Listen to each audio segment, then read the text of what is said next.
This is the Be One Change One podcast, where our mission is to help listeners define values, practice integrity, and inspire change. Our vision is to mentor men and empower them to achieve more by taking responsibility for shaping their own lives. He's CAS, an evolving man who has been shaped by adversity and continues to grow through his imperfections. And he's Roscoe, an imperfect work in progress that tries to suck less every day. Between us, we have over 40 years of Air Force fighter pilot experience with countless hours as trainers, instructors, and mentors. Join us and learn to take responsibility for your own life as we dive into subjects from leadership to resilience to vulnerability. Be the one who changes their course. Be decisive, driven, and purposeful. Set the example for others. Lead. We wish we'd had this show when we were younger men. Be the one. Trying to be 30 over here. I don't think they're going to have to worry about that. Yeah. The streaks of gray give it away. No, thanks. So, well, Thanks, Roscoe. Always good to see you, brother. Yeah. And we're back. Yeah. Here we are. Just like that. We're talking about hair. Yeah. So Roscoe's off the top rope, giving cash shit. That wasn't even the top rope. That was like just a bounce off of the rope. Yeah, Real cool. That's true. Come back. Maybe a clothesline. That's true. I've heard much better out of you. All right, what the fuck are we going to talk about today? We got a guest in the room. We do. So I guess I got to watch my fucking mouth. And her hair is much nicer than ours. No, you don't. Dude, we've explained this to you. Out of the two of us, she has the sailor mouth. That's not me. All right, fight's on. So yeah, guys, we asked Aleishia to come back on the podcast. So if you haven't heard Aleishia on the podcast before, she's a licensed clinical social worker, deals with a lot of different things. She's qualified in a bunch of different things, to include Brene Brown's work. And we've talked a lot about boundaries over the last, several episodes.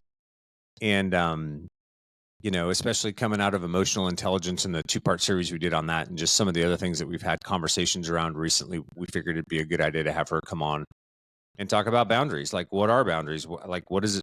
We keep saying, yeah, you got to set appropriate boundaries, and that setting boundaries is hard. Well, why is it fucking hard? And what's an appropriate boundary? And all those types of things. And she's kind of the resident expert who can probably give literally the resident expert. We're literally in her house. But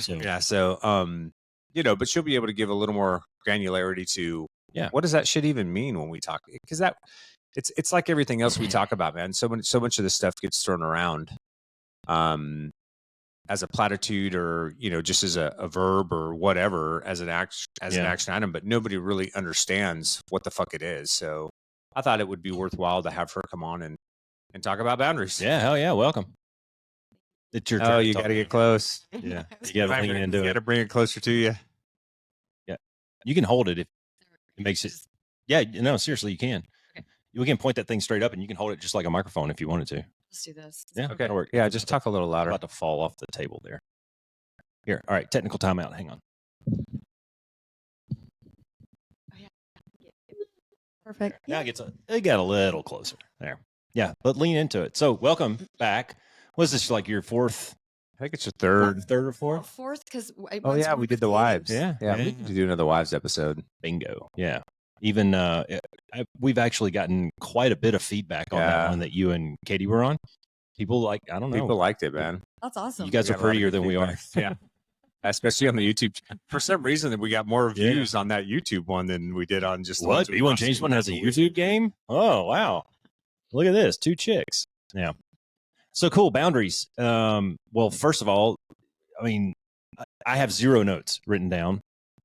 So explain what exactly, in the context of the Be One Change One podcast, we're not talking about boundaries like, build the border wall or anything. We're talking about personal boundaries, relationships, shit like that, right? Yeah. So, so the definition that I really like is like boundaries are what's okay and what's not okay. So this is okay, this is not okay. And, I think it's like anything else. It runs on a spectrum. So, it can be something really subtle as like, please don't call me past 10 o'clock at night, to something really like on the other end, which is like, nobody's going to hit me in the face, or nobody's going to hit me at all, or whatever. Right. So yeah. Can't see me. John Cena standing right there, his fist clenched and everything. He's ready to go. Don't say nobody will hit you in the face. Ask Francis what happens when you say shit like that around here. I'm going to have to ask him. So, yeah. Okay.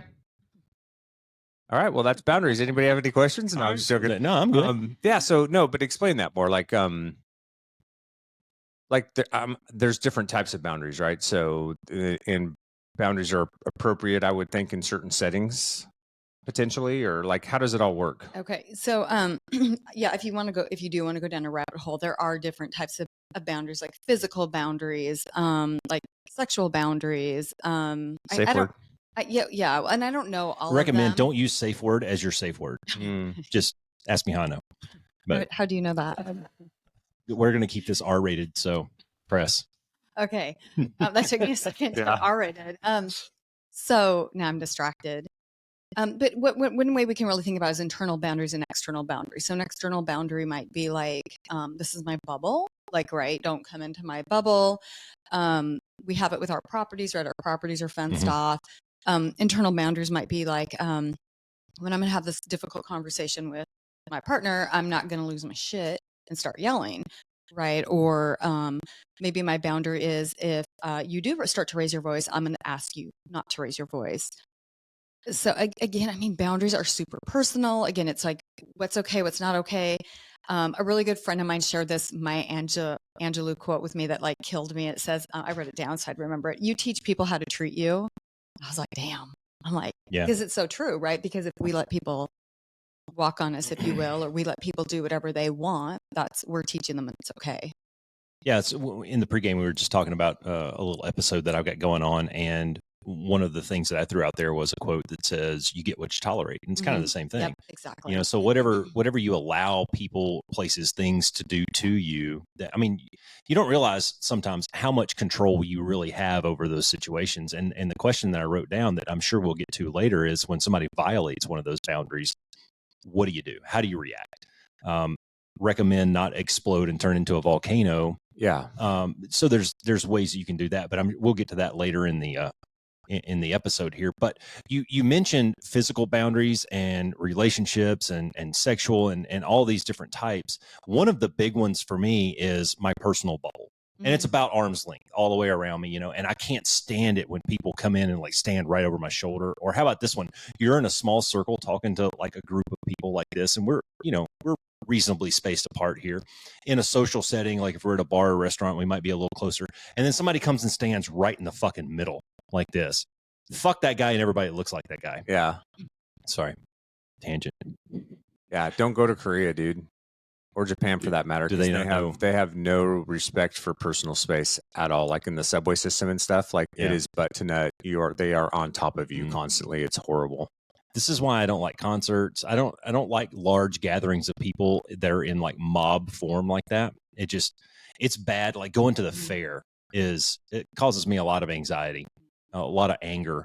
And Katie knows this. Thankfully, it's taken me 20 odd years to get through to her to help her understand that I don't enjoy those kinds of large gatherings. Yeah. I don't know. People in mobs are fucking idiots. Yeah, well, and I would agree with that. And so what boundaries could look like with that, even just to use as an example, is maybe it's like, hey, it's okay if we go to the state fair, but it's not okay when we go busy time, right? We need to go the middle of the week, first thing in the morning, when it's not busy, right? Really simple. This is what's okay. That's what's not okay. And a big part of boundaries too is we always forget to tell people what's okay. We like to say what's not okay. Sometimes boundary, if we stick with the interpersonal, right, between two people, sometimes we do have to take it, we don't realize we have a boundary until it's violated. Right? I think that's a big one. It's like, I don't think I like that interaction very much. Like, what just happened? And it probably takes you a long time to really pinpoint what it is about that thing. Like for me, it took me a long time to figure out that I'm just not a fan of people bumping into me randomly. Yeah. And people being in my space. I don't like not knowing what's going on over my shoulder. Little shit like that just irritates me. But what you were hitting on right there was a good example of how all this stuff kind of blends together, where you said, hey, one person wants to go to the fair and the other person gets a lot of anxiety from going to social settings like that. In a relationship, there has to be a lot of compromise. And we talk about that, and we talk about, there's a lot of yin and yang. There's a lot of balance involved in that. But then there's a lot of boundary settings, Mhm. and there's ways to do. I think there's ways to do both. Yeah, there's maybe. ways to mitigate, right? So Yeah. that you can both achieve whatever that end game or end state Mhm. is, but that is suitable for both sides, if you will, Yeah. or at least provides a little bit of a allowance for both sides. But I want to hit on one thing you said, Roscoe, because I mean, right off the bat, you can see that one thing that this requires you to be able to do in order to figure boundaries out for yourself and probably execute them fairly well. Oh wait, I know the answer to this one. Is right, self-awareness, Yeah. right? Yeah, you have gotta to know- be know yourself. introspective. You've got to know, hey, and you've got to stay curious with yourself enough to ask questions about, like, why was that an issue for me? Like, Mhm. what is it about that is creating this reaction in me, so that Yeah. you can really drill it down? Because once you discover those things, you'll find, especially with people that care about you, that it becomes pretty easy to come up and go, hey, I'm down, but Yeah. if we're going to do this, like, this is what happens to me in these scenarios. And so this is just kind of the boundary that I need to set in order for me to be comfortable in that situation. Yeah, the last few times that we've gone out, I've told Katie, yeah, let's go, but I ain't trying to stay out all night. I mean, I got shit to do tomorrow, so let's set kind of a bedtime, and I'm okay. Let's go rage and let's go do the thing, but I want to be home in a decent hour, kind of thing. And you know what? To her credit, she's been accommodating thus far. And this weekend, she's going to a Luke Combs concert by herself. Yeah, or she's got a couple friends going, but I chose not to go because I'm sorry, man, that's just not my bag. Yeah. And that's okay. I think we do this when we go to Disneyland. Yeah, maybe. So we've learned we're Disneyland adults, and no, we do though, because I'm not a big ride person. Oh, that's true. Yep. And so you don't pressure me to go on rides. Nope. And we have gone on rides, but like, you're okay not going on rides to hang out with me, and then I'm also okay hanging out while you get in line with the kids to go on rides. Yeah. Right. Yeah. So there's that give and take. Yeah, and then this is an important part of that communication, is that negotiation piece, right? Being willing to let go, that compromise. That give to get piece around it. But yeah, one thing we can talk about is like the different kinds of boundaries. So there's like the permeable boundaries that are like no boundaries, right? Like you can just walk through somebody's boundaries. There's flexible boundaries, and then there's like the firm wall. Hard boundaries. Yeah, nobody's getting through this is a hard line in the sand. Yeah. Yeah, and this is where things get interesting, because again, the majority of us might have really firm boundaries of like, so I'm not going to get assaulted, right? Like, that's not okay. In relationships, we might have more flexible boundaries of like, say you're starting to date somebody, your boundaries are a little firmer. As you get to know them, you might loosen them up appropriately. And then, right, some people are going to have permeable boundaries, which are like 0, and then people ultimately take advantage of it. Yeah, and these are, so this is based too, like on attachment styles, if you will, so how we're raised, right? So if I'm raised in an environment without a lot of boundaries, or I was raised in an environment where I didn't either get to have boundaries, or they were violated all the time, or whatever, I might not know how to set boundaries. Or it might be the opposite. I might come out into the world setting super hard boundaries all the time because I'm so afraid of getting hurt, or so afraid of interactions. A lot of that goes back to like Cass likes to talk about your messaging that you receive when you're growing up, know, and if you're a hard line, religious person, you're obviously going to have some walls put up in some certain areas. And as opposed to somebody who wasn't, they may be like, whatever, man, let's go to the gangbang. It's not a big deal, and the Mormon's like, no, hard no. Yeah. We had this guy in our squadron that he was a Mormon guy, and I'm not bagging on Mormons. This dude was fucking awesome. I love this guy. We dropped a lot of bombs together, me and him, in combat, which is a whole nother conversation. But he was our DD. Everywhere we went, he was our DD. And he goes, dude, I'm down to ride, man. Let's go. We'll go anywhere. We'll do anything except titty clubs. Yeah. He would not go to the strip club. He would drop us off, but he was going back to the Warrior Inn after that, which was phenomenal. I mean, because we knew that the dude is going to hang, and he's going to be there when the sun comes up right beside us, right? Yeah. Except for the titty club. And that was his boundary, and we all knew it, and it was great. Yeah. Shout out to Goat. Yeah. Yeah. Well, that's a great example of an appropriate boundary, right? Like if you've got a personal issue or a personal thing that's the line too far, you can go up to that line, and then, and hopefully you're in an environment and with people that respect that. I think where it gets hard is when maybe you're surrounded by people, or you're in an environment where people don't want to respect it. Yeah. Because now what do you do? Right. And I think that's where it can get complicated. Yeah, that's the react to it when they violate it, kind of thing. Just like when somebody violates your personal values, kind of thing. Save that one for later, because you hit on something there where you were talking about, hey, if you're in a new relationship and you're kind of feeling each other out, so to speak, right? And you're setting down, well, this is what I'm okay with, and that's not what I'm okay with. I'm establish the safe word, etc., whatever it is. How does that differ, or does that differ to somebody who's been listening to the Be One Change One podcast for the last 50 odd episodes, and they're like, you know what, I'm going to start this new journey of self realization and making some changes in my life that don't necessarily align with the person that you used to know?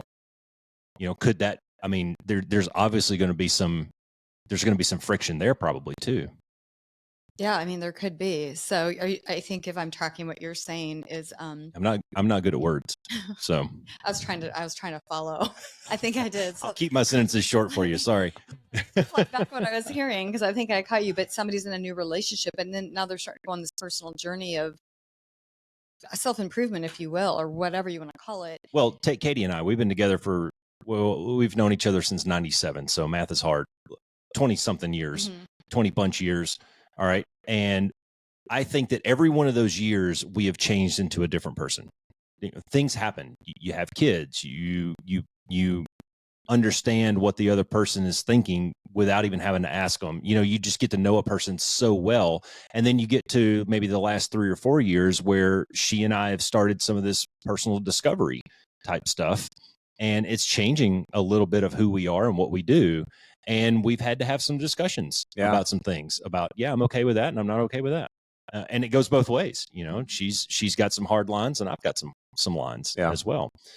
Not unlike getting together for the first time, or only dating for 6 to 9 weeks or something like that, where you still don't quite know this person inside and out. Like Katie and I can finish each other's sentences. We've been around each other for so freaking long, and she jokes all the time about how, sorry, I'm rambling a little bit. Are you okay? Are you keeping up? Okay. I'm just holding doing this much in my chair. She jokes all the time about, like, holy crap, we are like turning into the same person. We have the same thoughts. We use the same words, and I'm sure you guys are the same, where you think the same things, you read the same type books, you speak in the same ways to different people, you use the same euphemisms, all that kind of stuff. Yeah. Not unlike, or not like, a person or a couple who's maybe been together for, I don't know, 6 months or so, and you're like, oh, I didn't know that about you. Yeah. There's very little about it. I've kind of made it a game lately to try to come up with things that Katie has never heard about me. Like, hey, did I ever tell you this time when I was in grade school that I told her this thing the other day? Sorry, I'm rambling. Just stop. I told her this thing the other day. When I get going, man, it's like, it is. It's like a train. It takes a while. Welcome to the Solo Roscoe show. Yeah. Talking about whatever. We're driving down the road, and I said, hey, here's something you don't know about me. All right. We've been together for 27 years. Here's something you don't know about me. When I was in second grade, I was in the hall. I remember sitting in the hallway, cross-legged, with a book in my hand, and I was reading this book, and I came across the word GAINT. No, it was GIANT. And in a moment of dyslexia, I called it gaint. Obviously, the word's giant, right? For the entire book, I was saying the gaint. What the hell is the gaint? I don't understand what the gaint is. What's he talking about, the gaint? There's this big green guy over here, but what is the gaint? I know what a giant is. I'm in second grade. I'm like 8 or 9 years old, right? Yeah. But I couldn't figure out what the gaint was. And to this day, at almost 48 years old, when I see the word giant written in the book, I will say gaint. That's awesome. But that's something that she never knew about me. So a 6-month-old relationship is going to be very different than a 27-year-old relationship in a lot of ways. But if that 27-year-old relationship, if the individuals are doing things that are changing them, then in a lot of ways it's the same way, and you have to rediscover some of those boundaries. Oh yeah. So you're talking about like systems theory here. So it's well, so systems theory is basically, this is how I explain it. I'm sure it's more complicated than this, but it's like a dance. So if the two of you or anybody who's been in a relationship for a while, right, we know our dance step. You do X, I do Y. You do X, I do Y, right? It's back and forth. When somebody starts to change up the dance step, the other partner's like, whoa, what the fuck? I don't know that step. Like, I don't know what to do. And so it is some like relearning or exploring or having those conversations. And, Yeah, well, we actually got into an argument just a couple of days ago over something just like that. It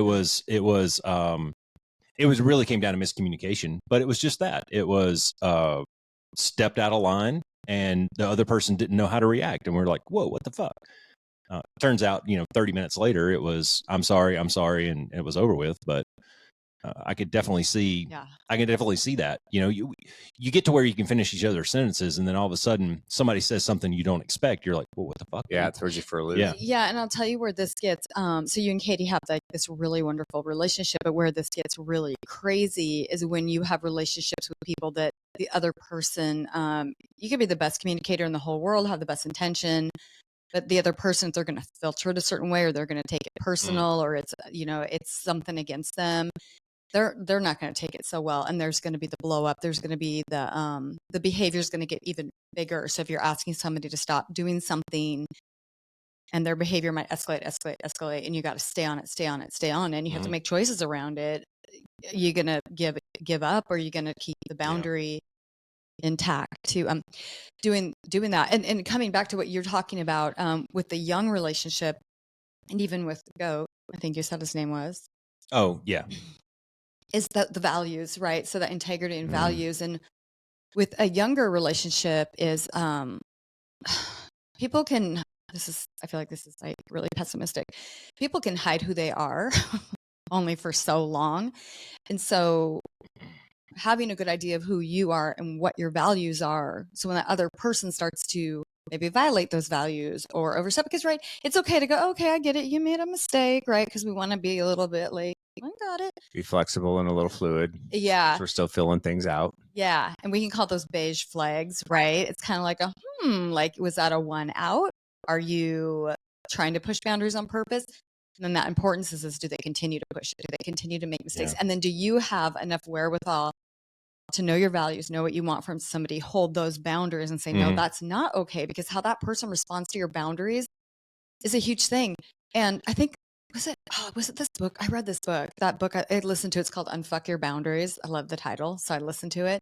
I think she said it. There's this really fun thing you can do with somebody you start dating, and just, it's like the no game. So telling them no out of the gate about something just to see how they react to the no, because that'll tell you a whole lot about that person, how they react to like that. Nope. Hardcore boundary. Interesting concept. Yeah. Not being rude, I could see where that would go grossly. That could go terribly. Like, hey, can you want to go out for coffee tomorrow night? And just saying, no, I can't. I've got something else going on. Like, you can do it politely, but just saying. How was the spaghetti dinner? No. Yeah. Fuck, I guess I'm not cooking spaghetti for the next 30 years. All right. It's a gorgeous night tonight. No. Yeah. No. But it's just giving that, and we can say no in a very gentle way, but it's how's that other person going to respond to the no? Yeah. Gives you a lot of insight into how they'll handle boundaries. Better to find out sooner than later. And so you're saying that it's important to understand your values too? Exactly. Weird. Wow. It's a broken fucking record. Yeah. Well, in a lot of those cases, though, like you were talking about the beige flag, and I thought that's interesting. That's going to be a different conversation with, say, I don't know, your boss versus maybe your spouse. That may be a different conversation, because, I mean, obviously those two things are going to be, hopefully those two topics of discussion are going to be different. But if your boss tells you, hey, I need you to I don't know, work late on a Friday night. If you're the new guy and you come right in and you go, no, hard line, I don't work late on Friday night, that may not end well for you. Yeah. So like you were talking about, man, there may have to be a little bit of wiggle room, at least a little bit of a feeling out period in there. Well, but that goes, so for me, because in my experience with this, especially in situations where I've had to set very firm boundaries with people that I'm close to or people that I love, right? I've always tried to do that out of my values, because if I'm in alignment, I can live with the consequences. Yeah. Because sometimes the consequences can be tough, right? Sometimes maybe that person's not going to talk to you for a long time. Maybe it changes the vector, or just ends the relationship. So if you're for me, if I'm in my value system when I'm making those decisions, then I can deal with the consequences of it. I think where it's hard is if you're drawn, well, fuck it, I don't want to work past 5 o'clock on Friday, no. Well, that probably isn't necessarily something that aligns with your value system. You know, there's probably soming else going on. Well, it there, depends right? on if you have a really good, like my kid's ball game starts at 5:30. Sure, and there could be a reason, right? And that's where I think that's worth having a conversation at that point with your boss, and explaining the details and the reasoning behind it. And can I come in tomorrow and make it up instead of just coming in and going, no? Yeah. You know, so right again, this thing, it's not like it's like we talked about before, you guys. This isn't, when it comes to boundaries, it's not like just shutting people down and, you know, it's like, or like vulnerability. It's not like I'm just going to run around and cry to everybody and expose my deepest, darkest secrets to everyone. Like there's a time and a place for all of this. But, you know, if you're out of alignment, then that's where I think those consequences or the fallout that comes from setting maybe what was a false boundary or a boundary that wasn't aligned, or that's where the consequences become a little more difficult to accept or to deal with, if that makes sense. No, everything's got, to me, in my mind, as we're kind of talking this through and thinking this through, it's almost like every piece of this has a little bit of a gray area around it. Yeah, dude, there's there's a little bit of a fuzzy exterior that you can kind of maybe poke just a little bit. And guess what? It's boundaries are like everything else we talk about on the podcast, man. You're not always going to get it right. You may fuck it up, right? You may completely fuck it away. Right. And that's where you have the courage and the vulnerability to go back to that person and go, dude, my bad. Like, I'm sorry. You know, I thought this, but it was actually this. And so let me take that back if I can. Like, I don't want that to affect our relationship. So, and again, it goes back to being able to be introspective and have some self-inspection and some self-awareness to understand those pieces about yourself, you know, and then tie it to your value system so that you can figure out what is the hard line. And that hard line may shift. Like, dude, I will give you way more grace because you're a good friend of mine, for any kind of quote unquote boundary violation, or even when I set a boundary in the ground because I care about you, you know. Not the case with the fucking bag of donuts Francis, fuck that guy. Captain that I just met for the first time who wants to go wild dingo on me, right? I'll set a boundary really quick with that motherfucker. Yeah. You know, and so it varies. But that goes right back to what we were talking about earlier, though, is a relationship that's been established for a long time, and you kind of know each other's isms a little bit, and you know, Roscoe, he just fucked that up. You know, no harm, no foul, right? It's a mistake, not a big deal. So it wasn't like malicious by any means. Or if there was, I would give you the benefit of the doubt, and I would have a conversation around you with it. Yeah. I'd come to you and I go, hey, dude, what was that about? Well, we're also grown ass men, and we can have those kinds of conversations. And be like, oh, yeah, my bad, dude. I didn't mean anything by it. And you know, I had a commander once that used to talk to me. I'm totally stealing your platform here. I had a commander once that explained, he says, you know, when negative things happen, they usually fall into one of three categories: malaise, mistakes, or malice. And a mistake is just that, man. Hey, whatever, dude, you fucked up, right?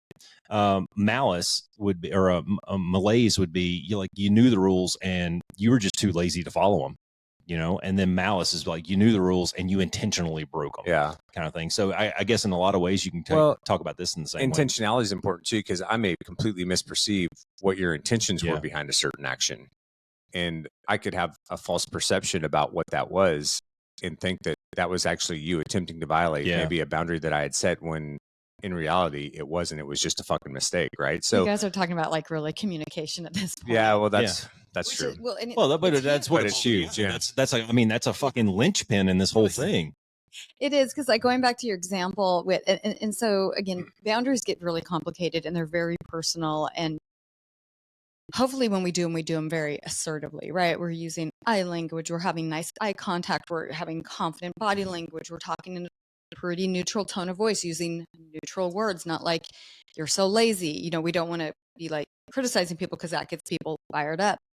So coming back to your example of telling the boss no, because if I have a work schedule, if you gave me my work schedule, now you're asking me to work late, right?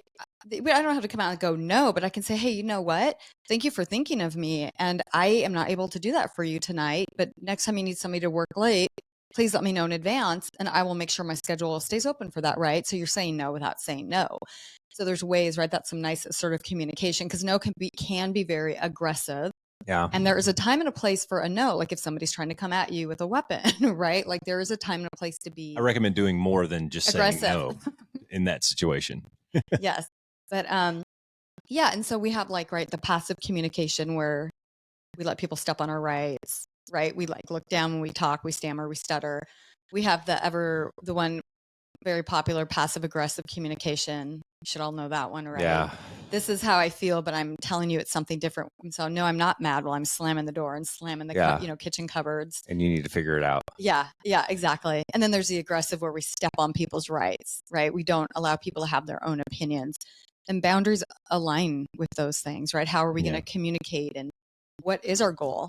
Are we trying to get an objective accomplished in our goal? Are we trying to maintain this relationship? Because, right, like going to your point, if I'm having a conversation with somebody who's really important to me, I'm going to have a whole different type of conversation versus maybe the person at the counter that I'm returning a clothing item to, right? And they're giving me grief. Because you value that relationship, and you value their feedback and their input. Yeah.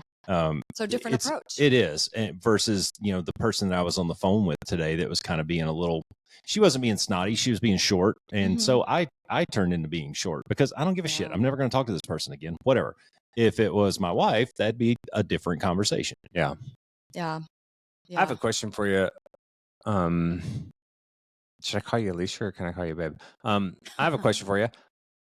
If, let's say, maybe you're a person that isn't good at setting boundaries, right? Or hasn't really thought about it. So how do you even start that process? Like, what does that look like? Do you have any advice or recommendations that you can give to people about how to approach this and to think about it and figure out what it is for them, and then how to kind of execute it or start to execute it? Because I'm assuming this is kind of like a skill, like anything else that we talk about to a certain extent. So yeah. So this, again, like the stuff can go really deep. So if you're in, so a side note, right? If you're in an abusive relationship, if you are in things that are really difficult, I mean, obviously getting support, getting therapy, really, because a lot of that stuff has to, because the right people are in abusive domestic violent relationships because they can't set boundaries and their boundaries are being violated. But figure out what you feel, right? Somebody says something to you and it didn't feel good, take a moment, reflect on that. What was going on? How do I wish it would have gone different? What do I wish I would have said? What feels violated, right? Was it my right to have my own opinion? Was it, was I told that my feelings didn't matter? Did I make a request and they shut me down without even having a conversation with me, and I thought we had a different relationship? And then if it feels right to approach it, there's an acronym. It comes from DBT therapy, but it's called a dear man. So we basically describe the behavior we're seeing. So we always want to be behaviorally specific. So to use a simple example is like, you said you'd be home at 5, you didn't get home till 7, right? There's the facts. We're not saying you're always late because that's the blaming. And then we're going to express our emotions and our thoughts. I was really worried about you. I thought you might have been in a car accident. And then we're going to assert our, sometimes we have an assert a no. Sometimes we just assert a want. Hey, could you please text me or call me and let me know you're going to be late? We can always reinforce it with some type, if we call it a positive reward. I think it's optional, but you can always say, it would make me worry less and I would be a lot happier when you got home just because I would know that you're safe. And then the man part of this is we want to be mindful of what we're saying. So we want to stay on track and we want to be like a broken record if we need to, or ignore attacks. So have you guys ever been in conversations where you're trying to like accomplish something with somebody or set a boundary and they kind of like scatter and deflect? Next thing you know, you're like, you were here and then you're over here at the conversation and you're trying to defend yourself. And okay. So the broken record is just like, no, we're coming. This is what we're doing. This is what we're talking about. And I'm like, no joke. You're repeating it over and over. Sounds like every episode of this podcast. Okay. Well, there you go. So, right. And if that doesn't work, you can say, hey, this isn't working. Let's take a time out. You want to ignore attacks. So if people are coming at you, it's just like, that's not what we're talking about. We're staying here. We want to appear confident, right? Good eye contact again, and just negotiate, being willing to give and get, right? Like, so that's like just some good assertive communication that's kind of nonviolent. It shouldn't make people react, but of course we can't control other people's reactions. Are going to react. Yeah, that's tough. And it's interesting to me that you use that word negotiate, because I was thinking that when you were talking earlier, and I was thinking, well, okay, so I've got these personal values and I don't want to violate it, but sometimes I have to negotiate some of this stuff out a little bit. Like, is it worth falling on my sword for right now? Maybe this person doesn't know this about me. Maybe I need to explain some things to them and explain to them like, hey man, like you can't come over to my house and do this kind of stuff, because Like this is where I draw my lines, you know. And now that they know that, if they did it again, now that goes back to what I was saying about malicious, you know, like maybe they just made a mistake. Maybe they just didn't know that this was an important thing to you. And then you explain it to them and say, you know, so next time you come over, could you please not, you know, maybe not do that, or let's go to a different venue or whatever it is. Mm-hmm.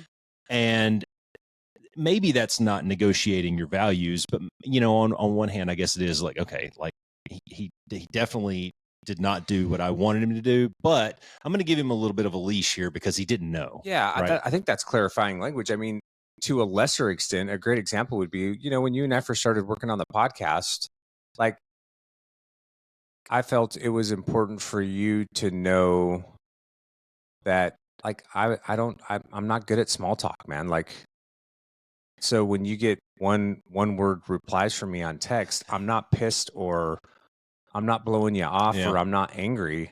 I'm not fucking good at it, you know? And so, you know, and so we had Has he gotten any better at it? Because I've been trying to wear him down a little bit. I don't really do small talk either. So. You guys are fucking peas, but y'all just sit in opposite corners of the house. That's right. Send spoke signals to each other. That's right.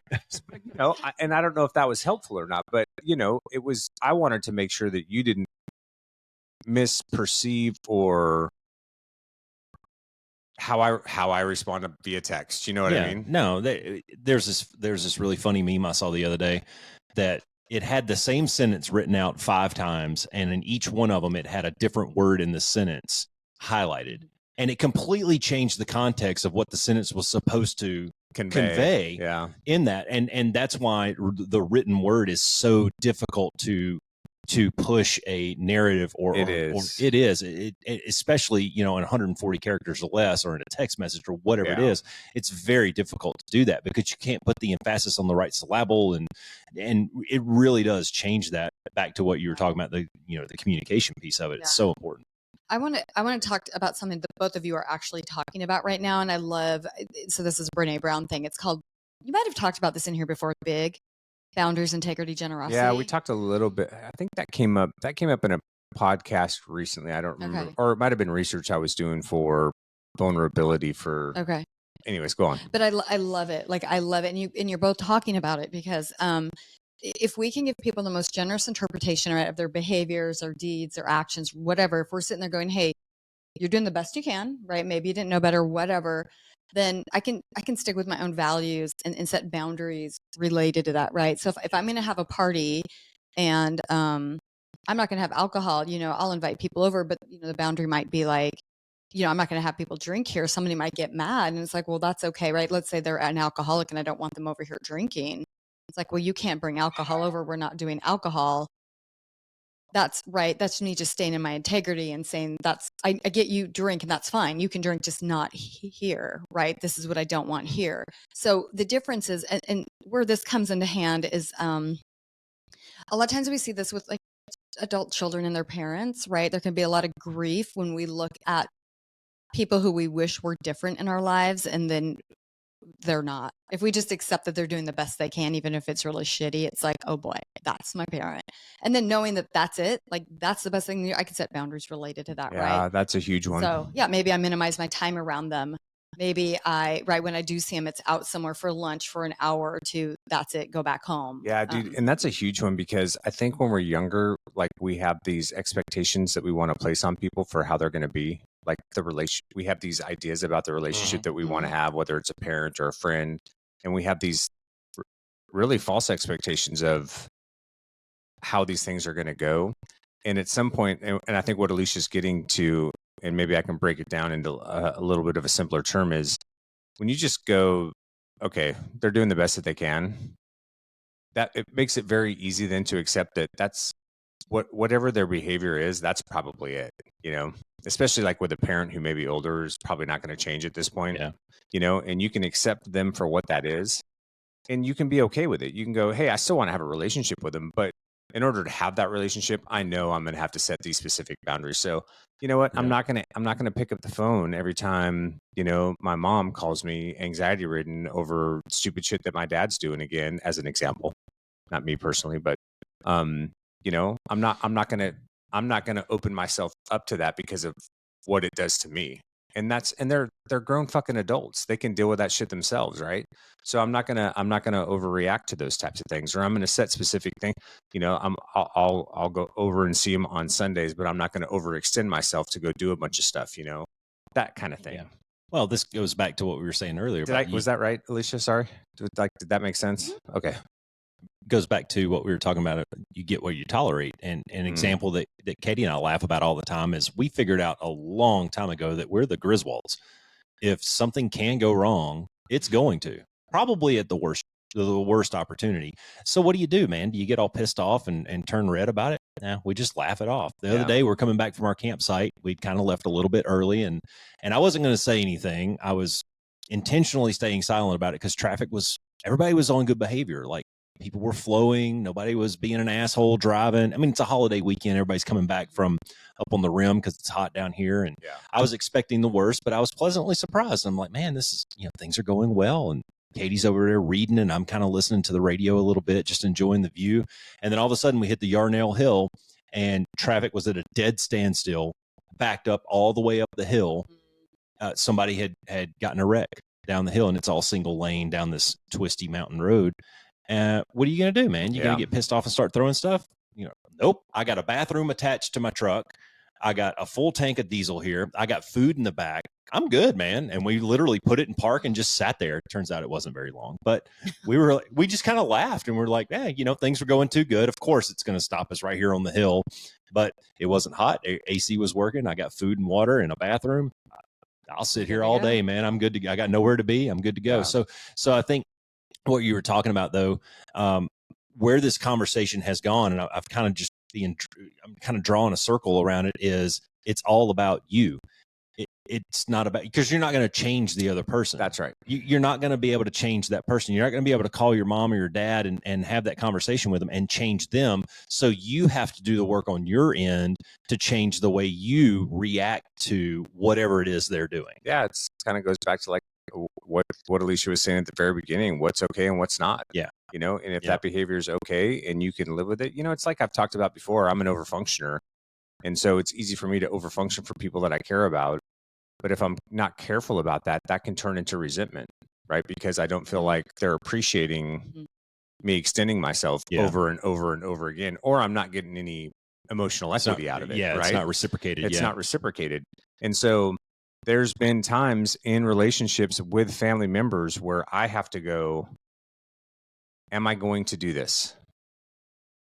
And the question I have to ask myself is, do I want to do this because this is how I want to show up in my values in this relationship and I'm not tied to the outcome and that's okay? Or is it at the point now where I am being taken advantage of and that's not okay? So until there's some emotional equity and there's a little bit of reciprocation here, I'm done. That's an important point, man, about, the reason why you might do something. It's, are you doing this so that you can get something back, or are you doing this because this is who you are? Yeah.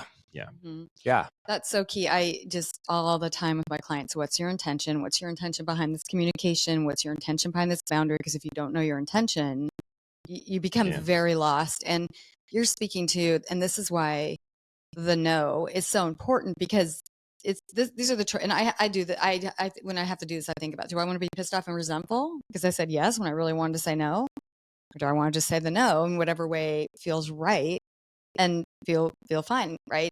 Feel good about the conversation, because it's it's okay to say no. And again, there's lots of ways to say no without saying no, right? Like, hey, I can't do it today. Can we pick another time to do it, or whatever that is? So I think it's normal and natural though that when you do establish a wall like that, or when you do tell somebody no, I can't help you move this weekend because maybe you just don't want to. Mm-hmm. Maybe it's like, fuck, man, this is going to be my pajama weekend. And maybe you need that for recharge or whatever. Yeah, maybe I just wanted to rest this weekend, or I was really looking forward to swimming in the pool on Saturday, and I don't really want to come help you fucking move, I think it's normal and natural to have a little bit of like, oh man, I probably should have gone and helped him, not necessarily remorse, but what's the word I'm looking for? It's escaping me right now.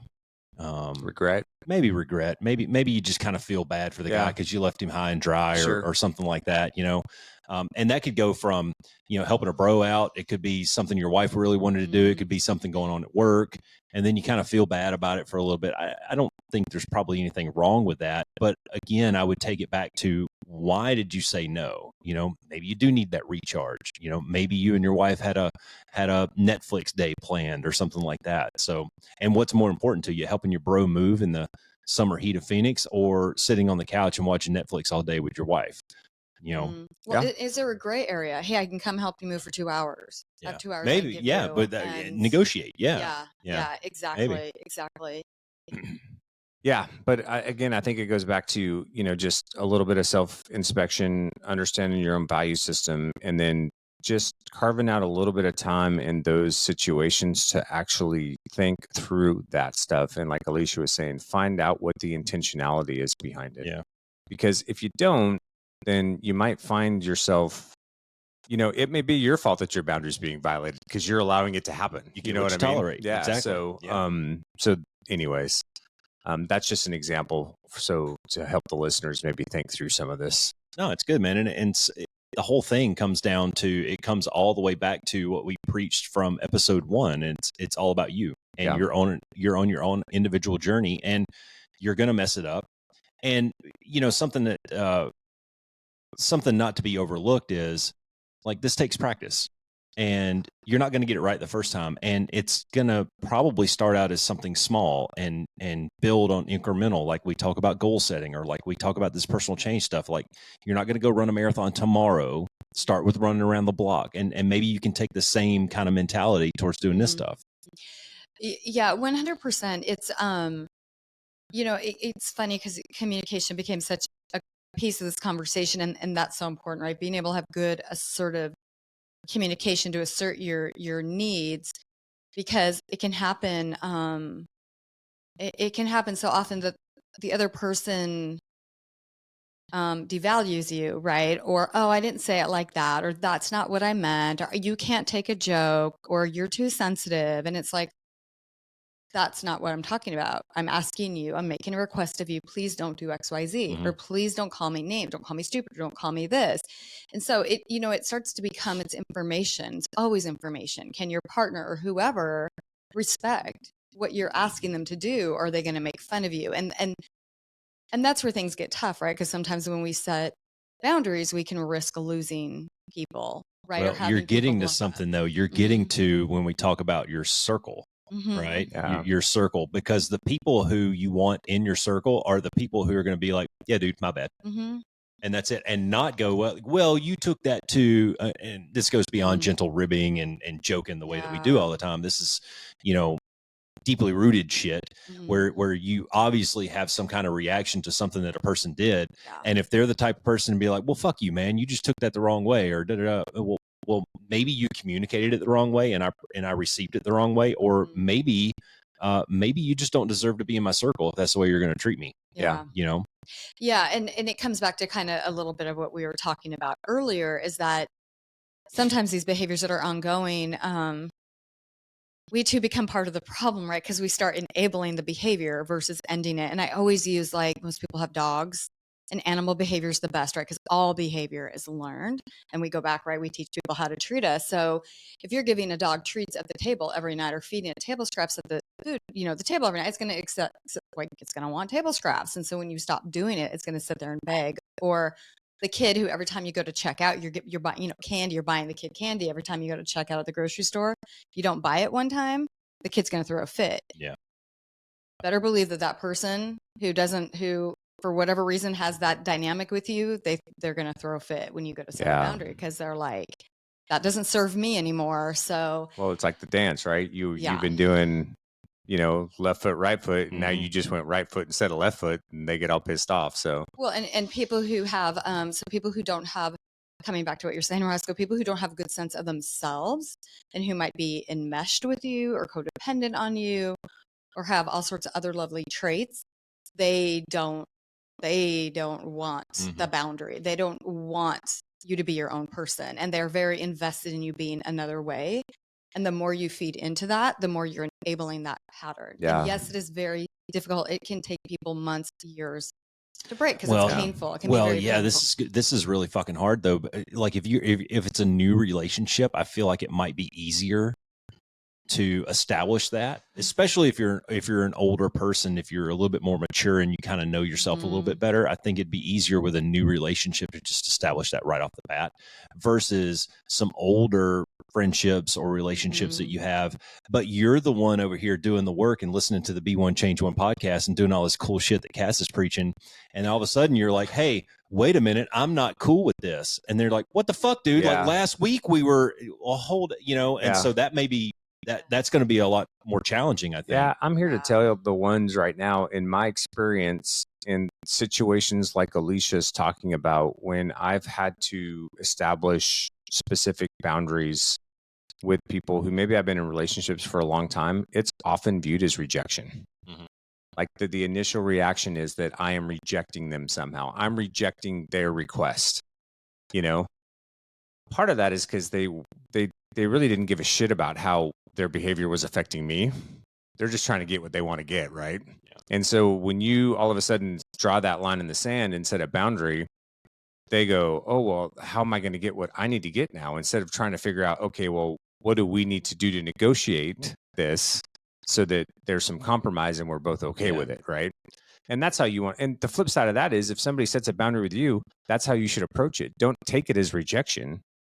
Negotiate it and figure out, okay, well, what's behind that, and then how do we compromise to get to where we need to go, right? Yeah, and we all fuck that up though.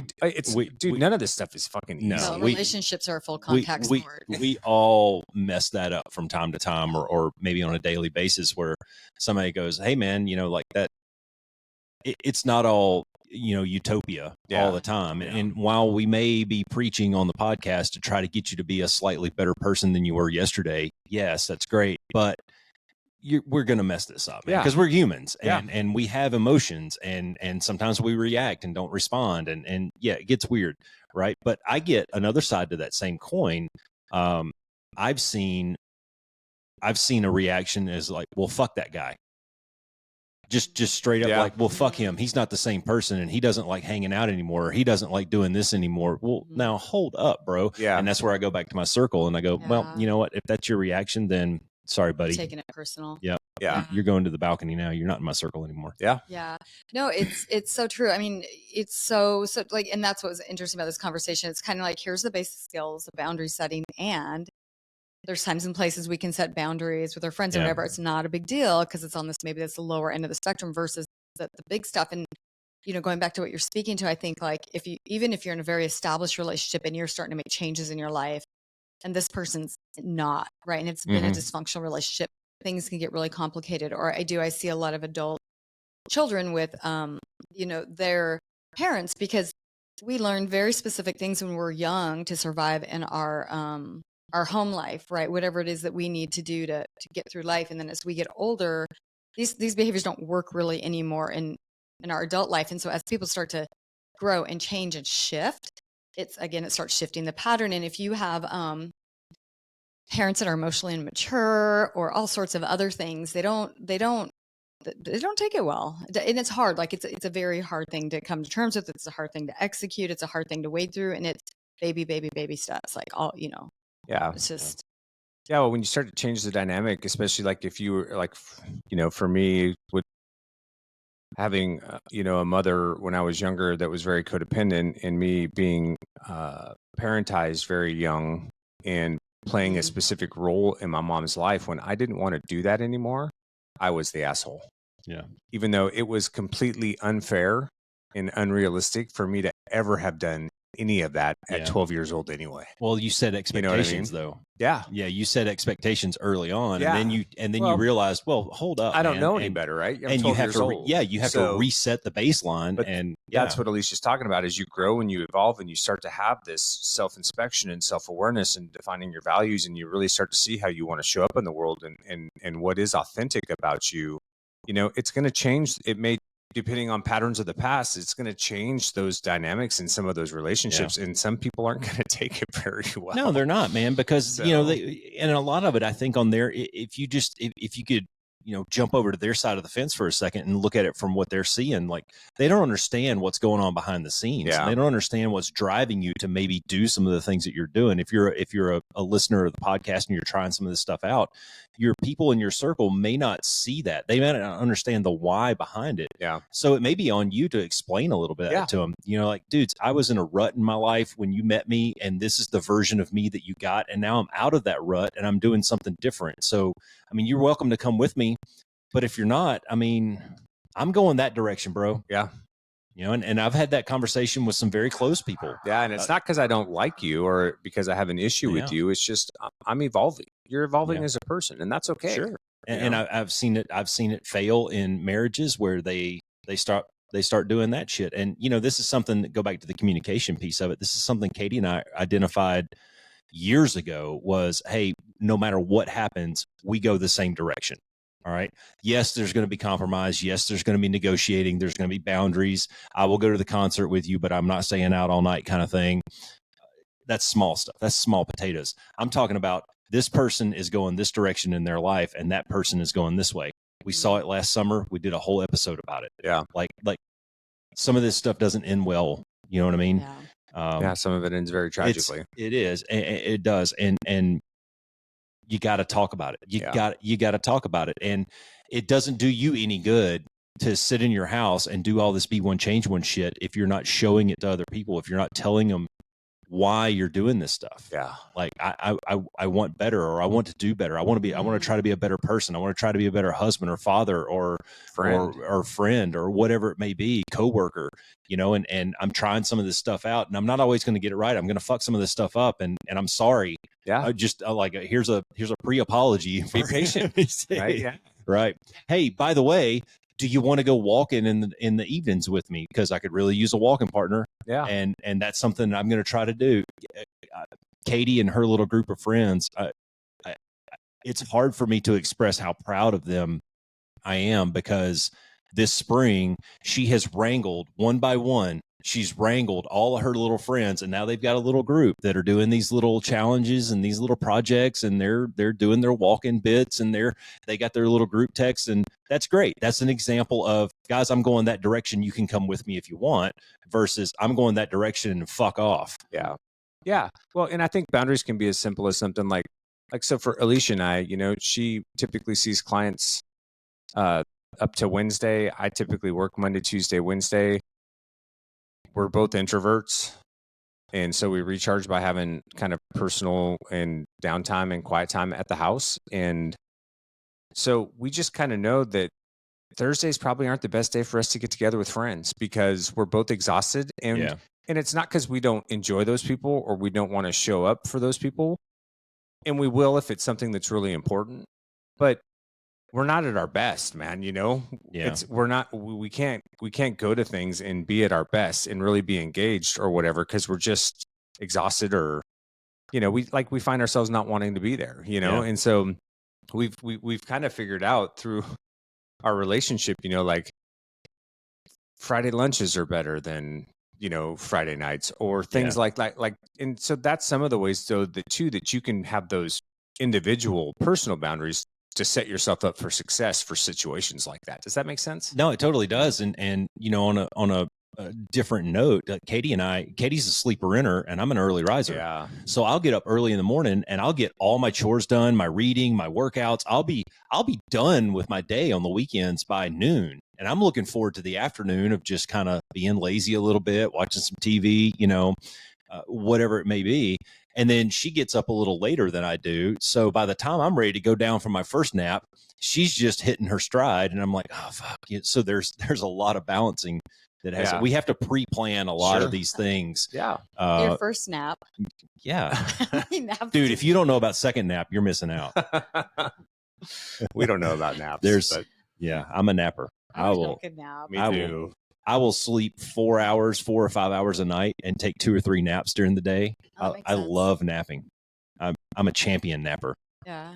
Katie can't do it. She'll get in the bed and she'll toss and turn for 2 hours and not sleep a wink. If my head hits the pillow around 2:00 in the afternoon, see you in an hour, buddy. Yeah. But on the flip side of that, just to go back to the communication piece that you were just talking about, and I've shared this story before, one of the things that I did when I was first a commander was I let the other commanders know that, hey, if you guys are getting together on Friday nights, that's not my bag. There's a good chance that I'm not going to be at most of them because I'm an introvert. And it's not that I don't like you guys, but at the end of the week, like the last thing I want to do is go stand around, drink a beer and have small talk. Like, one of the funniest episodes of being in that squadron together was when we did that Chinese New Year that year, because he wore it on his face all night. I do not want to fucking be here. And they made you go up there and toss the salad, which is literally toss the salad, not like, yeah. Don't take it for the. He had to go up there and do the thing with his hands and it was so funny. Katie and I are sitting back at the table watching him have to do all this commander shit, and we're like, oh, he does not want to be here. Was that whatever it's called? 425th? No, the 5-6 Club or what? No, we were down in like some Chinese. Yeah, you didn't know. She bailed on me. Yeah. Oh, it was obvious to everyone in the room.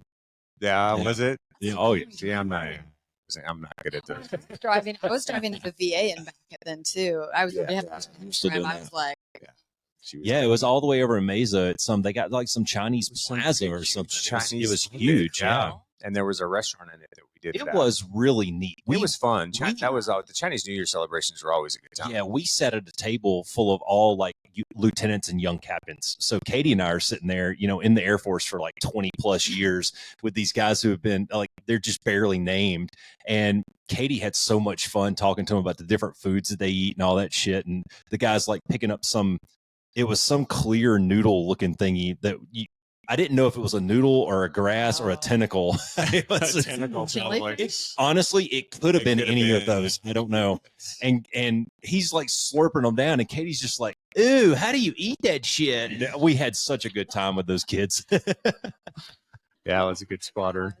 Yeah. Well, so 2 years over there in that squadron, I never got used to the smells that came out of that kitchen. Yeah, sometimes it was pretty bad. Those guys would come in with buckets of KFC one day, and then the next day it'd be like snail heads and octopus tentacles or something. Like the worst fish smell. It was weird. Yeah, it was place. That's usually just because of the smell. Well, and there's kind of an unwritten rule too in the office space where you don't microwave fish. Yeah. Not for them. Yeah, not for them. Not for them. It's the unwritten. It was pretty gnarly. Where's your boundary? Yeah. Yes, seriously. No microwaving of fish anymore. I'm going to throw this microwave out the door if anybody microwaves another fish in here. That's right. Well, it's shrimp. It's not technically fish. So I don't know if we talked about consequences in here because you just spoke of a consequence, right? Like I'm throwing out because that's sometimes watch your Roscoe's on the warpath. No, because sometimes the boundary is not the hard thing, but it's what's the consequence for violating the boundary, right? So if I don't know, we're taking a time out because we're both heated having a conversation and I'm going to go have my time out. You're going to have your time out. And I tell you, the agreement is we're not going to be texting each other. We're not blowing up each other's phone, but you keep texting me. It's the consequence. Hey, I'm blocking your number just for 30 seconds or 30 seconds, 30 minutes, or just know I'm not reading your text at all. Like I'm just going to delete them. When we come back together, we'll talk, but it's the consequences that's hard and even following through that consequence. Cause that can be, I think the follow through is difficult sometimes because you lay out these lines and then people are going to push them, people are going to bounce across them occasionally. How do you really hold people accountable to that? And it's tough. Sometimes it's tough. Accountability is difficult. And here's what I'd recommend for this, and I think we can think about this when our kids were younger because it reminds me of that. But make sure you're setting a boundary that you can maintain, right? Because people like to set boundaries, and it's like, well, here's the boundary for you now. Oh, you violated my boundary, but I'm not going to reinforce it. Oh, but now I'm going to reinforce it. And I mean, it makes me think of like my horse, right? 1,300-pound animal. There's certain things that it's like, this is a no. It's not no one time. Okay, the next time. No, the next time. Okay, right. You know what I mean? You got to be consistent with the boundary and don't set a boundary that you're not going to hold that you can't hold or follow through it. Just don't do it. No, we're dealing with that with the puppy right now. It's it's challenging because he has to learn the rules of the house. The other two dogs, they've been around. They know the rules of the house. They know the timing. They know the battle rhythms and all that. The puppy is fucking wild, and he doesn't know any of that stuff. So there's been a lot of There's been a lot of red-faced Roscoe. I see him bounding around though. He's probably super cute. Yes, God, that's the only thing that saved his life. At this point. Yeah. He almost met God the other morning. It was bad. Oh, but He did not expect me to come out of my room swinging. No. That caught him by surprise. But you know what? He's been on good behavior since. I do not advocate the beating of dogs or the kicking or the hitting or throwing things at dogs. And I'll leave it at that. Yeah. Sometimes a good clapping and chasing works. No, not with these kids. No. But yeah, so that's a big one, right? Yeah, if you're not going to hold a boundary, reinforce the boundary, have a consequence for that, just don't even bother setting it, because then you're just telling the person, don't treat me this way, don't do this, and then you're just saying it's okay for you to treat me this way. It's okay, because right, we teach people how we want to be treated, and it's just pointless. Just don't do it. No, in the kids' example, I think it's just super easy to draw that line of parallel. It's super easy to see that, because one of your jobs as a parent is to teach your kids what's right, what's acceptable, and what's not. What's right and what's wrong with them too. And it could be how you sit at the dinner table and eat your food. Because when kids are little, what do? They fucking eat on the high chair with their hands and shit. Well, at a certain point, that's just not acceptable anymore. You can't go to TGI Friday when you're 30 years old and fucking. Okay, sidebar. Sorry. How does every good fighter pilot story start? I'm downrange. Oh gosh, this was 2012 or so, 2013, and I know I've talked about this guy on the podcast. He was my number 2 dude, and the guy he's ginormous. He's a fucking kaiju, man. He's like 6'4", 6'5", like 250 of solid muscle. He's a rugby player. He fits in the jet. He was a legitimate gaint, like gaint. Did you guys like that callback from about 30 minutes ago? Right. Yeah. I got it. Gosh, I got to work on my jokes. That was a pretty good callback, though. He was a legitimate gaint. So we're in the chow hall one night, and we got our little cardboard trays or whatnot, and it happened to be baked chicken night. And he goes and he gets. We all just piled up. We go to the gym in the afternoons at like 3:00, and we work out until like 5, and then go straight to the chow hall. So we're super hungry, and it's like dinner time, raw, And he's over there eating his entire plate with his hands, picking this chicken apart and eating like, oh, I'll have some mashed potatoes. And it was like, have you guys ever go to the what's the thing over there where they do the Golden jousting? Corral? Oh no, never mind. Oh, that one's pretty terrible too. Golden Corral in South Carolina. Yeah, just was. I was totally having flashbacks to. Sorry, never mind. I'm going to throw up. I'll be right back. That's a boundary for me. Don't ever talk about that again, Roscoe. What, Golden Corral? Yeah. And how awesome the chocolate in the fountain South. is? Golden Dude, Corral. okay, I have legit almost gotten thrown out of a Golden Corral. This conversation because of the chocolate fountain, right? Yeah. It turns out they don't like it when you put your whole plate underneath the chocolate fountain. You're just taking your cup and like. That's a true story. I almost got kicked out. It was great. But yeah, so this he's legit eating with his hands. Back to the story about teaching the kids when they're little. Like there's cutoffs at certain, like you can't call your teacher a motherfucker. There's certain social norms that you have to fit into. And as a parent, you have to, age appropriately teach them these things. Not very dissimilar from a full-blown relationship between two 50-year-old men sitting here. Like you have to, there are ways that we have to fit things into this social norm, and there are lines that we shouldn't cross. Like you can't come into my house and grab my wife's ass. Sorry, dude, that's a line. Yeah. There's things like that. Sorry. No, I was just thinking like with kids sometimes, right? Especially toddlers, there's so many things they're getting into and so many things they're doing. And so many parents will be like, don't do that. But they're so exhausted trying to capture everything that they're letting their kids still do it. So it's like, pick what you're going to reinforce and let go of what you're not, because you're literally teaching your kid that your no means nothing because you're not reinforcing it. Yeah. So what's really funny though is when in our family we have this giant separation between first kid and third kid, and every iteration things have just gotten a little more like with first kid, when the cookie hits the floor, it's a hand grenade dipped in AIDS. Everybody put your hazmat suits on, get the hell out of the house. We're calling the fire department. By the time you get to third kids, you see him eating something over in the corner. Like, where'd you get that? He goes something out of the dog's mouth. I found it in the couch. Like, whatever. It's not going to kill him. Yeah. Sorry, the dogs are barking at FedEx. Yeah. Yeah. And for, we're using a lot of kid analogies. So if you're a younger man and maybe you haven't had the experience of kids, maybe you've got that one ADHD friend that, has to blow your phone up constantly while you're at work. And maybe that's becoming an issue, or maybe you work in a position where you can't really be on your phone at work.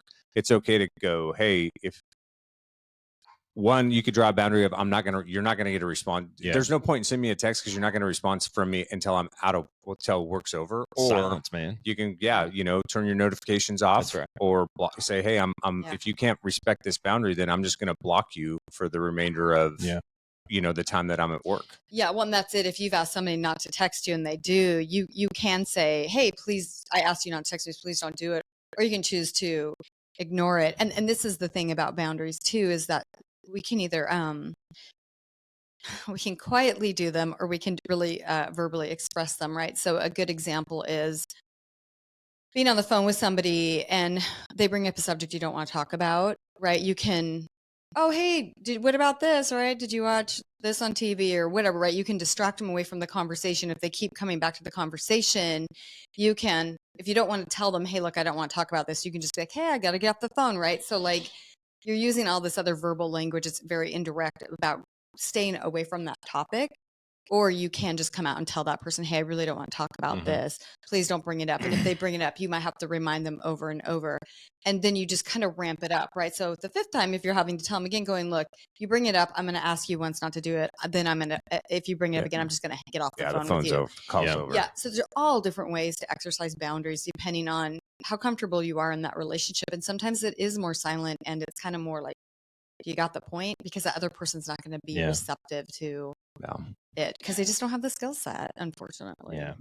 And in the end, if you're the kind of person that's laying there at night thinking about how other people have affected your day, it's probably time to start looking at some boundaries. Yeah.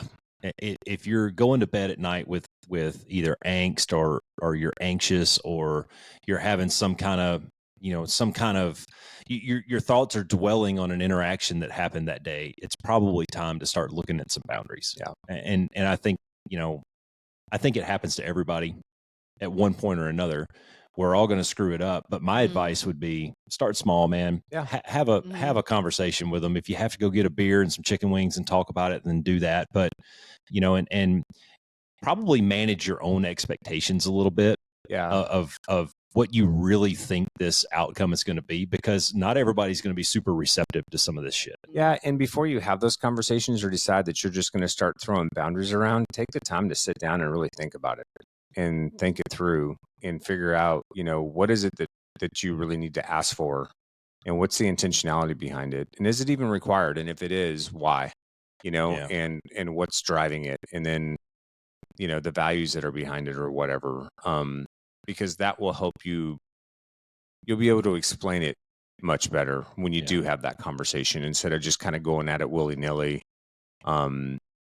without having really properly thought through it yet. I mean, for the ones out there, I don't know if this helps, because, this is like so many of the other things that we talk about, it's not black and white. There's, a bajillion shades of gray, and it's kind of messy. Like, this is just kind of a messy topic.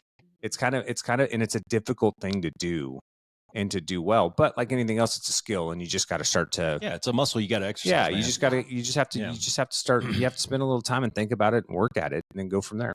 Yeah. Some boundaries will be very direct. Others will need a little finessing. And I like what you said, because we call it we back into our skills, right? So something might happen, and a couple of days later, I love what you said, Roscoe, right? I was like, oh, why am I feeling so anxious about that? Or why am I not sleeping well?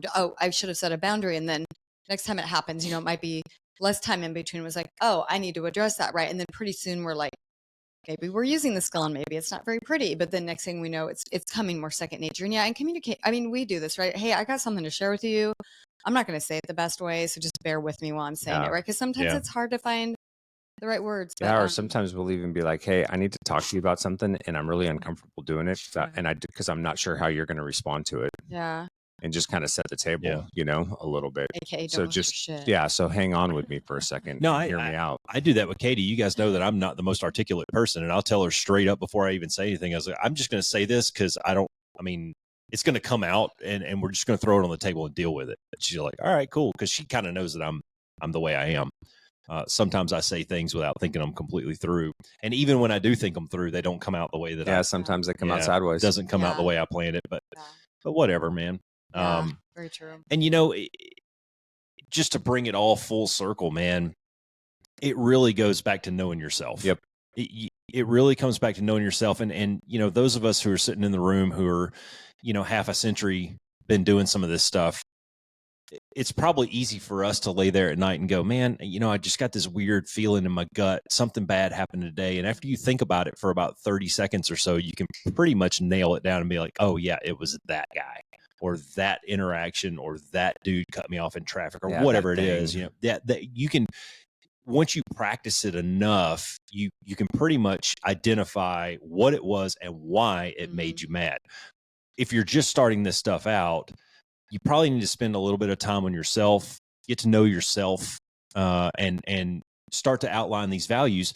Because when you do that, I think that's going to point you to the why a little bit more. It's the what is pretty easy to identify. It's the why that's a little bit more difficult, and that goes right back to episode 3 or 4 where we were talking about self-inspection. Yeah, absolutely. Yeah, well, and values, right? Because values.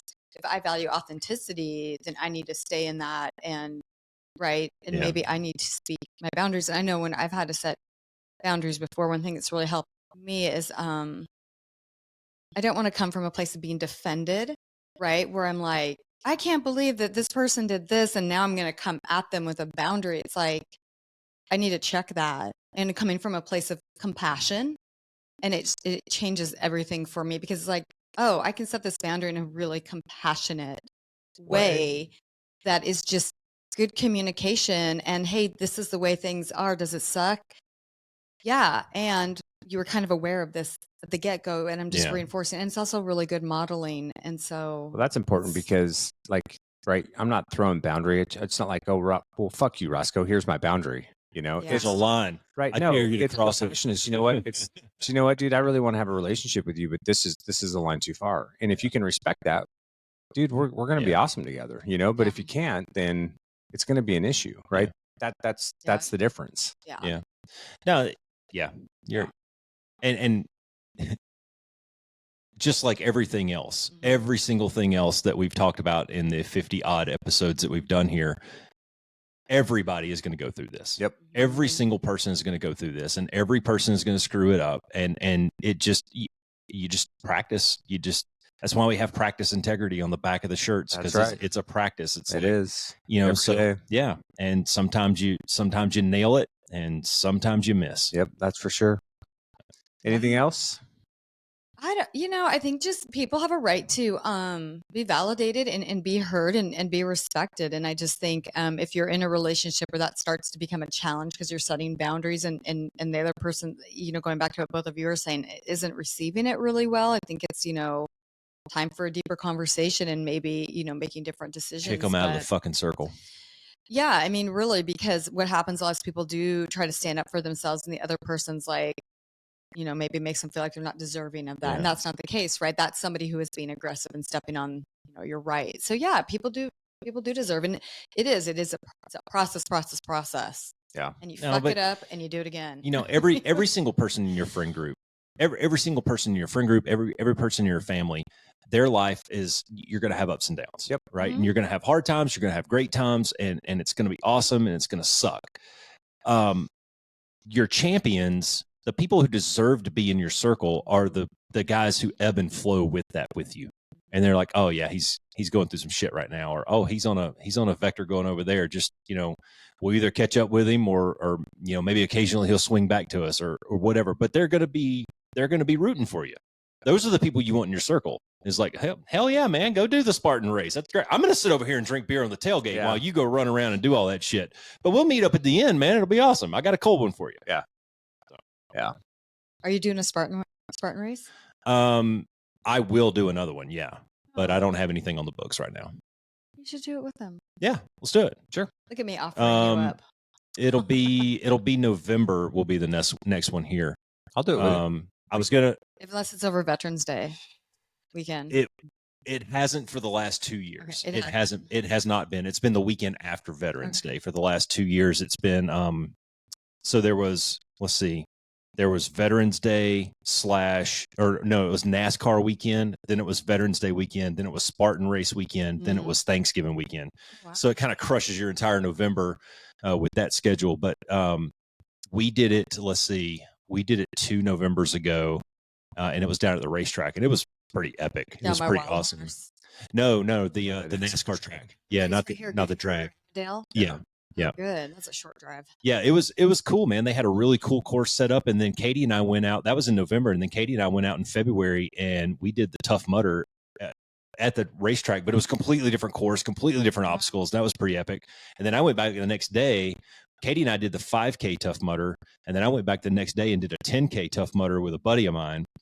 And it was completely different than the race Katie and I ran. That's cool. Yeah, so it was really awesome. And I was going to this year actually in February. I was going to do the 5 and the 10 Spartan, and then come back in November and do the 20 and get the trifecta medal. You have to technically, to get that, you have to do it all in the same calendar year. But then I hurt my knee in January. I was actually training up for it, and I was like, man, I got a 6 to 9 week training window here. I can do this.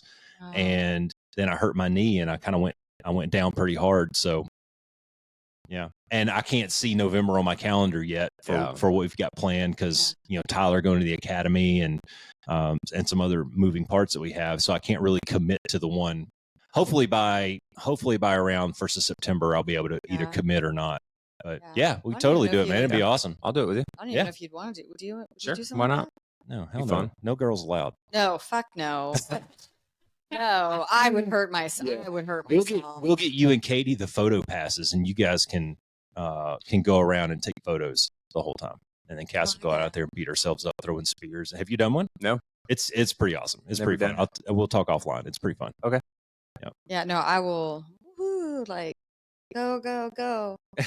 The it was of the 2, and those are the only 2 obstacle course races that I've done. And there's a bunch of them. Katie and I had been signed up for a Rugged Maniac over in Mesa for like 2 years, but they kept canceling it. And of the 2, I think the Tough Mudder was a lot more teamwork oriented, like cooperate and everybody wins kind of thing, and help each other over obstacles and shit like that. Spartan race is a lot of individual, just grit. Sure. It just comes down to individual grit. Yeah. And there is some teamwork involved for sure. We had a 4-man team that we ran the whole thing together, and we helped each other over some things, but then like I can't help you up the rope. Yeah. I can't help you pick up the rock, kind of shit. So it was a lot more of a grind. I enjoyed the Spartan a little bit better. That's cool. Yeah, it was cool. It's a good experience. What else? Be the change. Be the one.